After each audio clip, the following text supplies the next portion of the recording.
மாதவிடாய் அப்படிங்கிற ஒரு எவ்வளவு பெரிய விஷயம் இன்னைக்கு பேசுபொருள் ஆயிருக்கான பேசுபொருள் ஆகல.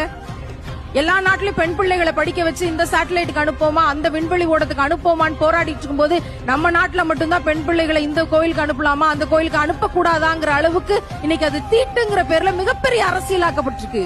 என்கிட்ட ஒரு பையன் கேட்டான், தீட்டுங்கிறது கழிவு வெளியேறுகிற நிகழ்வு, வீட்டுக்குள்ள டாய்லெட்டை வச்சுக்க முடியாது இல்ல, அப்படித்தான் நாங்க பெண்களை வச்சுக்கிறது இல்ல, அதனாலதான் 3 நாள் ஒதுக்கி வச்சிருக்கோம். இந்த ஒதுக்கி வைத்தல் தள்ளி வைத்தல்ங்கிற போது ஒவ்வொரு பெண்ணும் எவ்வளவு மன உளைச்சலுக்கு ஆளாகிறான்னு இந்த சமூகம் என்னைக்கு கற்றுக்கொள்ளும் தெரியல.